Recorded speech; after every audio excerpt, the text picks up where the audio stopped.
Vanis Boxing, Vanis Martirosyan. Thank you for joining us. Welcome back to the show.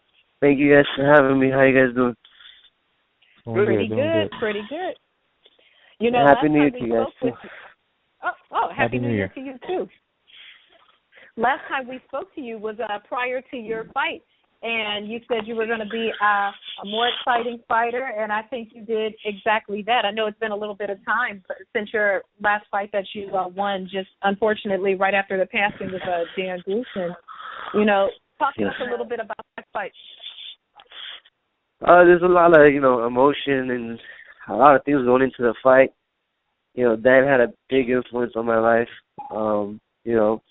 so, it was just, I just wish that he was here to see me, to succeed, to see that, what we're going to do together. But, I'll do it for him. And it was a good fight overall, and it was a great experience. And never fought anybody that tall, whoa, but it was a good fight. Indeed. Ryan? So, Vanis, what's this talk of you jumping all the way up to potentially super middleweight? It's not the jump. It's just this little thing with Andre Ward. We had I guess, signing with Jay-Z. I didn't like that, just his nickname and stuff, and then he praises God so much. I'm a Christian too, and then he goes and signs with some real Illuminati. It's just something to do with that. Nothing to do with anything else. But we used to spar a lot of times. I'm ready to fight him if he wants to fight him. I would love to fight him. I've been in the gym a few times. I've heard people say that Andre Ward is a hypocrite in regards to his religion. And is that your take on him? I mean, guys, I got friends that are Muslims, Jewish, and different religions. It's not against them. I respect every religion. But the fact is that let's say one of us is a different religion, but and then somebody's claiming to be a religion, but they're doing something wrong. I'm a Christian, and he's a Christian, but I don't like the way that he says that he's son of God and this that. But then he's very hypocritical. You know what I mean? I don't like that. You don't use God when it makes sense, and when it doesn't make sense, you do something else. And I'm not saying anything bad. I'm just saying if you're gonna say something, make sure you're 100%, because there's people who are into it. You know what I mean? 100%. And but Ward isn't the only super middleweight you seem to be interested in. I heard you were open to fighting Froch Jr. Froch Jr., I never said I want to fight them. I mean, I would love to fight them if I was presented, but I'm just trying to fight whoever it is. I mean, I used to spar with Ward all the time, in the Olympic Games and Andre Durrell, so it's not a big thing to me. I'm used to sparring heavyweights and big guys, so I used to spar with Chavez when he was 190 coming down to middleweight, so it's not a big deal for me. I always sparred bigger guys because, I hit hard for the little guys, so it's not a big problem to move up, but, I'm just going to do my thing and train. If these guys want to prove themselves and want to shut me up, and I'm here. I think we all saw at least one sparring session with Chavez Jr., and, you did kind of beat the hell out of him. Yeah. I mean, I used to be Bernard Hopkins' sparring partner. I used to spar with Sergey Kroloff. I spar with all the big guys, so it's not a big thing for me. I love bigger guys. Ismail? So, other than those fights, do you think you'll stay at 154? Well, the thing is, I love 154. I can make it easy. It's not to me. It's not the weight. It's all mentally and it's how you prepare yourself. At 54, I've been calling a lot of guys, and the fights are not happening right now at 54, but, it looks like there are things happening. This morning, I guess, Austin Trout got to me. He told me that he wants to fight me, so, and we agreed to fight each other, so I guess we're going to talk to our people and make the fight happen, so that's what we're looking on now is me versus Trout. We got the news today, so hopefully we're gonna put everything together and get it done. Yeah, maybe on one of these Heyman boxing shows on NBC or NBC Sports, right? Well, we're both with Al Heyman, so it'll be easy to make, right? Yeah, right. Should be. So, with that, there was the announcement today that the first card will be on March 7th. Let's just say, in theory, this fight is already, to see if this fight is already kind of happening in the background. How are you in the gym? Are you in the gym training right now? Yeah. There's Eli Sepak was there yesterday. He actually did a video of me training yesterday, so it's up on YouTube. Yeah, we've been training. The thing with Joe Goosen is, we do take some time off, but he wants us in the gym. Even if we're just, doing a little bit, he still wants us in the gym just to stay sharp. So, I love the sport of boxing. Even if I'm not fighting, I'm in it, I'm watching it, listening to radio, interviews, and you guys, everything. I'm into boxing 24/7. So boxing is my life, and I breathe it every day. So I don't need to get ready because I live it every day. Absolutely. Ismail?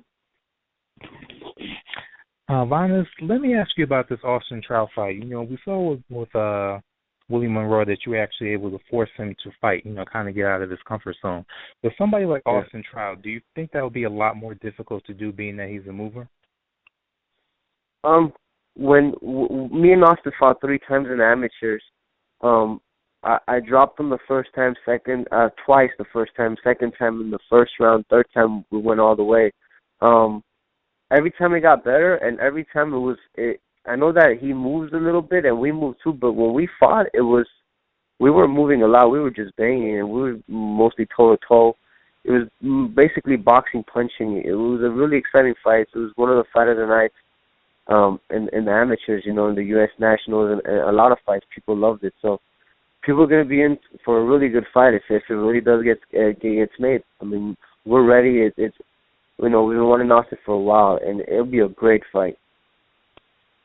So, I got to ask you, being that you just mentioned you knocked him down, we know Austin Trout is well known for these theatrical type of knockdowns. Was it the same case when he was an amateur?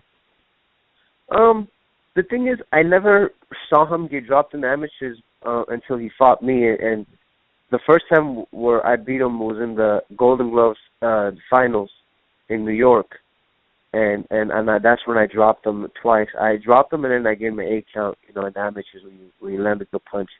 I've only seen him get dropped by me, but everybody else, he was pretty much dominating. And every time he did go down, he always found a way to get up and move around and be slick, just like he does in the pros. So he's a very, very good fighter. He's a slick fighter, and I'm telling you, you guys will see maybe Austin Trout and Vanes 1, 2, or 3, because it's a good fight.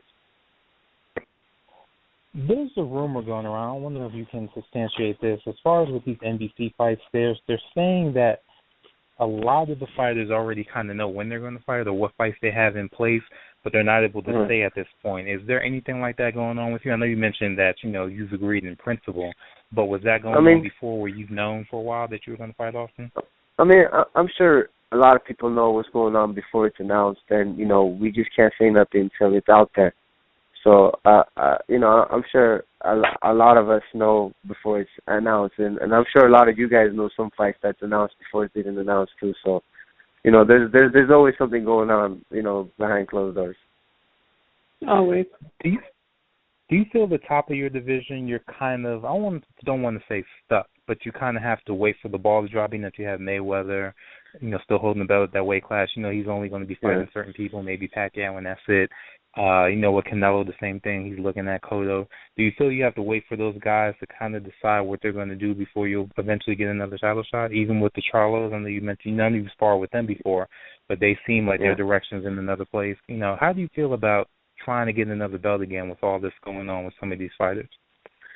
That's what's frustrating about the sport. That's the only thing that, once you get up there, then it's when politics come into play and everything just gets messed up. Then you're playing the waiting game.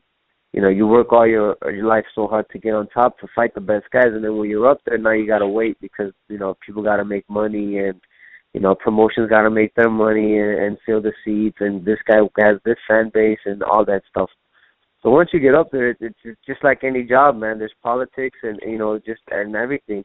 It's very frustrating because, right now I'm ranked number 2 in the world.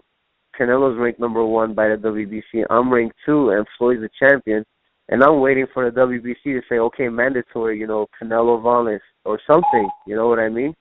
So you're absolutely right. I'm just waiting. I'm number 2 by the WBO, number 2 by the WBO, WBC, and the IBF. I'm number 5. So I'm ranked. I'm just waiting for that opportunity, and I was gonna make it happen. I spoke to him this morning. He told me that he's working on a nice date for me, and he has big things for me. So can't wait. Gotcha. All right. Well, it is as always. It is a pleasure talking to you. I still think you should come in. Maybe if you're not fighting on the card on March 7th on the Guerrero Thurman card, you should come in the week after or the week before and do the show with us so we can break down the fight.